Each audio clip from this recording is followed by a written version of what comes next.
그런데 우리가 이제 전 국민을 상대로 해서 듣기 테스트를 하게 한 윤석열의 바이든 날리면 보도, 그리고 그 내용 잘 알고 계시지요? 네.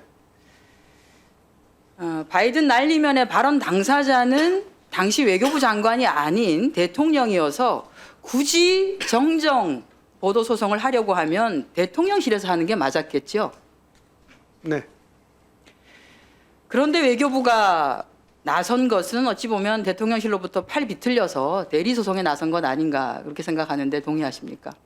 네. 네, 화면 보시겠습니다. 바이든 날리면 정정보도 소송을 보시면요.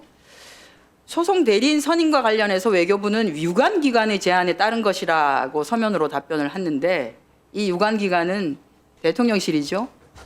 네, 그런 것 같습니다. 그렇습니다. 그리고 이 소송을 대리한 최태형 변호사하고 윤석열 전 대통령은 어떤 관계인지 혹시 아십니까? 잘 모릅니다. 네, 2020년 12월 윤석열 검찰총장을 징계하기 위한 징계위원회, 징계위원임에도 불구하고 불출석함으로써 정족수 미달을 만들어서 실질적으로 징계를 무효화시킨 변호사입니다. 당시 대통령실은 보훈적 성격으로 선임하게 이곳을 선임해라라고 했다고밖에 볼 수 없습니다. 아마 동의하실 거라고 생각합니다. 그런데 이제 외교부 소송 사건 위임 등에 관한 지침, 외교부가 자체적으로 가지고 있는 예규를 보면 외교부 장관은 소송 위임 시에 우선적으로는 정부 법무공단을 우선해서 고려하도록 하고 예외적인 경우에만 법무법인이나 변호사에게 소송을 대리하도록 그렇게 되어 있습니다. 그리고 정부 법무공단이 아닌 다른 소송 대리인을 선임하는 경우에는 원칙적으로 경쟁 입찰 방식을 선택하고 아주 예외적인 경우에만 저렇게 수의 계약을 할 수 있도록 되어 있습니다. 이번 사안은 예외 사유를 쭉 이렇게 보면요. 특별한 사정이 있어서 경쟁 입찰을 적용하기 부적절한 경우에 해당하는 것으로 보이는데 그 특별한 사정이라는 것이 결국은 유관기관의 추천이 아니었겠나라는 생각을 합니다. 왜냐하면 1심 수임료가 3,630만 원이기 때문에 소송사건 수임료가 총 2천만 원을 넘어서 수의계약을 할 수 있는 조항에도 해당되지 않습니다. 아주 특별한 케이스죠.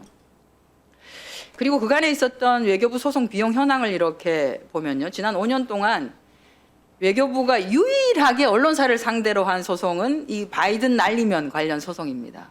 그래서 소송 대리인 선임뿐 아니라 변호사에게 지급한 보수도 역대 최대 금액입니다. 1심 소송 대리 변호사에게 3,600만 원을 지급했는데요. 5년간 외교부 수임료 내역 중에 최고액입니다. 쭉 보시면 저렇게 나와 있습니다. 그런데 이제 이것도 문제가 되는 것이 국가소송을 수임하는 변호사에게 지급하는 보수는 국가를 당사자로 하는 소송에 관한 법률에 근거한 법무부 훈령이 있습니다. 이 훈령에 따르도록 되어 있는데요. 보수 800만 원과 사례금을 포함해서 최대 1,200만 원이 최대 1,200만 원이 적절하다라고 나와 있습니다. 외교부는 국민 세금을 대통령실을 대리해서 쓰면서 이렇게 훈령까지 어겨가면서 막 써도 되는 것인가요? 좀 판단을 한번 해봐 주십시오. 네, 이 사안에 대해서 저는 외교부가 언론을 상대로 소송을 제기한 것은 잘못되었다고 이미 밝힌 바 있습니다.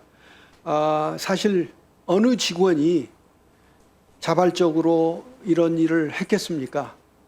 저는 매우 안쓰럽게 생각합니다. 그래서 제가 오늘 청문회를 통과해서 외교부 장관으로 일을 시작하게 된다면은 사과를 포함한 모든 일을 신속하게 처리하고 이 일을 매듭짓도록 하겠습니다. 네, 그렇게 해주시면 좋겠습니다.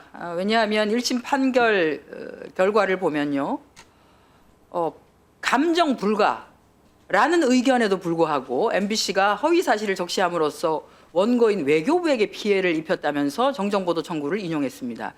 이해가 안 가는 것이 대통령의 비속어 섞인 발언으로 해서 외교부가 입은 손해가 어떤 것인지 국민들이 납득할 수 없고요.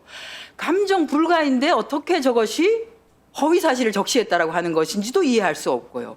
저 판결이 나오고 난 뒤에는 모든 국민들로 하여금 도대체 이 1심 판결은 무엇을 위한 판결이었는가 라고 하는 궁금증만을 만들어낸 것입니다. 문제는 이것을 근거로 해서 방송통신위원회는 이른바 바이든 날리면 보도를 방송한 방송사를 상대로 징계 조치하고 수많은 언론인들에게 징계와 소송을 당하게 했습니다. 그간의 윤석열 정권은 표현의 자유 운운하면서 헌법상 권리라고 탈북단체들이 대북전단 살포에는 무한한 관용을 베풀었는데 실제 바이든 날리면 보도와 같은 진실을 보도하고자 하는 언론과 언론인에게는 징계 등 가혹한 제재를 일관했습니다. 후보자 말씀하신 것처럼 임명이 된다라고 하면 MBC를 비롯한 언론인들에게 공식적으로 사과를 해주시고요.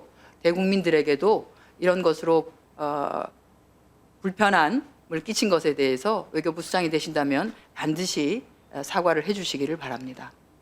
네, 잘 알겠습니다.